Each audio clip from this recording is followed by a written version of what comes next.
दर्शक नमस्कार सबैजनालाई। म पनि आज फेरि उपस्थित भइसकेको छु तपाईँहरूको माझ। रोमानियाको बारेमा केही जानकारीमूलक भिडियो लिएर तपाईँहरूको माझ फेरि पनि आइसकेको छु। आज चाहिँ म तपाईँहरूलाई चाहिँ रोमानियामा चाहिँ अहिले किन भिजा ढिला भइराखेको छ, मान्छेहरूले युट्युबमा जताकतै मेसेजहरू छोडिराख्नु भएको हुन्छ। अहिले चाहिँ रोमानियाको सरकारले चाहिँ रोमानियाको चाहिँ भिजा एकदम ढिलो दिइरहेछ। हाम्रो पनि 55 दिनमा आएको थियो। त्यही भएर चाहिँ नआत्तिएर राम्रो तरिकाले चाहिँ बस्दै गर्नु होला, धैर्य धारण भएर बस्नु होला। जो दिल्ली एम्बेसीमा इन्टरभ्यू दिइसक्नु भएको छ, उहाँहरू चाहिँ एकदम ढुक्क भएर बस्नु होला। अब रिजेक्ट पनि पहिला भनिरहेको छैन अहिले होइन, त्यतिखेर नै जानकारी दिँदो रहेछ।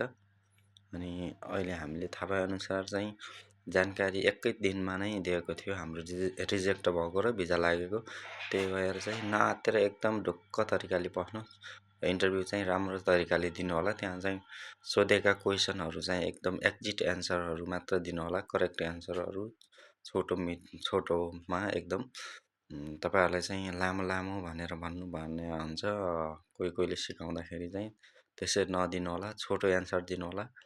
अनि त्यो गऱ्यो भने चाहिँ भिजा लाग्ने सम्भावना एकदम चान्स बढी हुन्छ।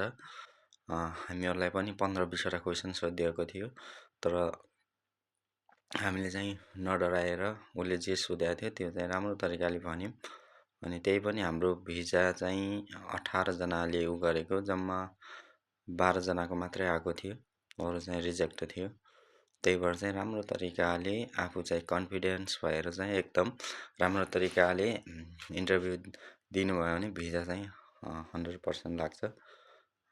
त्यही हो आजको भिडियो चाहिँ। मैले सानो एउटा त्यो युट्युबमा तपाईँहरूले चाहिँ मेसेज छोडिदिनु भएको थियो, त्यही भएर यो भिडियो बनाएको। यस्तै इन्फर्मेसन भिडियोहरू अरू पनि नयाँ भिडियोहरू लिएर आउनेछु। अहिलेलाई भने हवस् त, नमस्कार, जय नेपाल।